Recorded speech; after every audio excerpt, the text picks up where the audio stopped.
Live, Celebrity Dirty Laundry, Secret Bunker, it's Angry Patrick!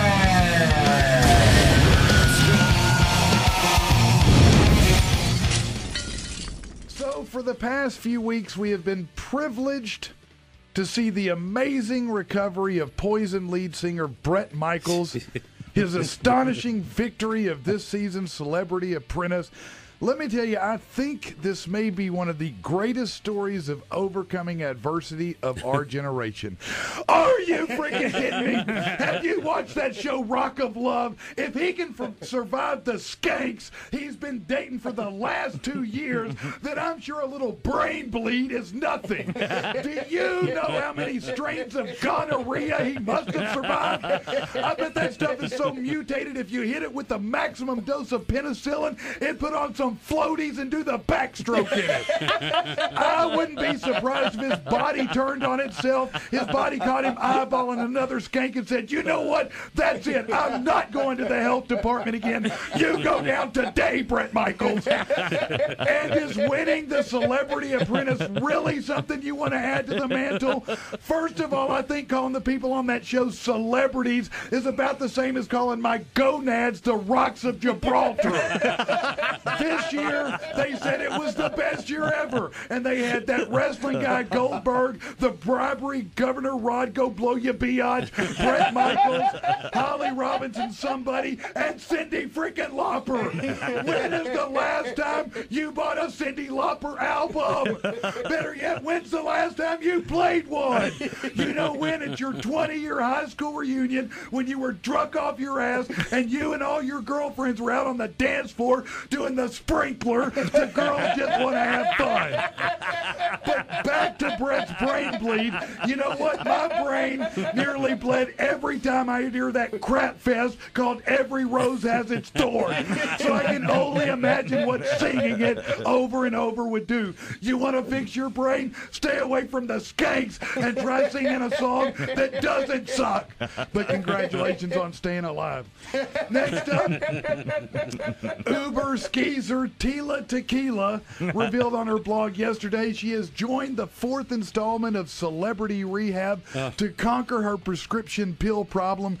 Radar Online says Tila loved to snort the prescription sleep aid Ambien. Yeah, I said snort. She goes on to say, I know I'm an extremely smart girl, and to run all these empires when I'm not even 30 yet is quite an accomplishment, but I finally admitted to myself I can't rely on prescription pills for the rest of my life. Are you freaking kidding me? First of all, what the hell do you mean by empire? There was the Ottoman Empire, Roman Empire, British Empire. What is yours, the Skankian Empire? When they dig up your tomb 1,000 years from now, instead of being surrounded by incredible statues and artifacts, your mummified body will be surrounded by bronze thongs and golden vibrators.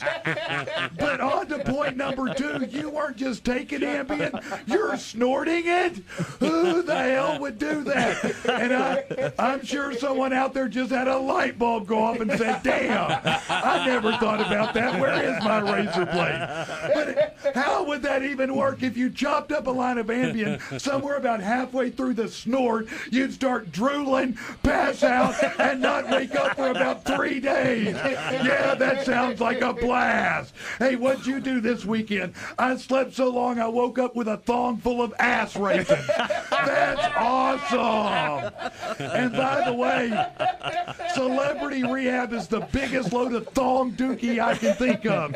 Alcoholics and drug addicts aren't cured by being coddled in $500,000 mansion surrounded by palm trees, swimming pools, and gourmet chefs. What they need is a good kick in the ass and a 12-step program. And as far as Tila Tequila, there's no rehab for being a douchebag. It's like herpes. You never get rid of it, and no one wants to be around it. And finally, so Jesse James finally does an interview, and in it, he cries as he tells Vicky Mabry the reason he cheated is because he was abused as a child. And when asked about the picture of him in a Nazi uniform, he said the truth about it, it was a joke that was probably funny at my house with a bunch of friends, but not that funny. He also added he felt it was taken out of context with the scandal. The photo made it seem much worse than it was. Are you freaking kidding me? First of all, Jesse, let me say that I don't condone your behavior in the slightest, but you are Jesse James. You're a tatted up, hardcore motorcycle dude known for being a wild man, and here you are crying like a bitch on national television. Did Tiger Woods cry? You know how that interview should have gone? So, Jesse, why did you cheat on Sandra Bullock? I'm Jesse James, bitch. End of interview. So you lost all the Sandra Bullock fans when you cheated on her. You lost the hardcore motorcycle crowd when you cried like a bitch on TV.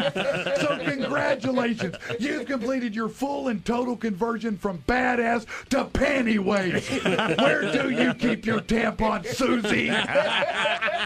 And you said the Nazi uniform picture was funny at your house, but the scandal made it look worse than intended. Oh, yeah, because nothing's more of a knee slapper than the genocide of an entire people. When it comes to comedy, it's Jerry Seinfeld, Chris Rock, and that wacky laugh master, Adolf Hitler.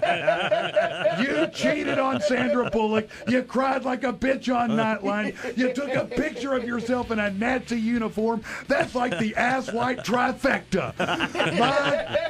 My only prayer is that your motorcycle breaks down in a neighborhood of Jewish Sandra Bullock fans who were just released from prison and love nothing more than man rape. That's it. I'm out of here. AngryPatrick.com.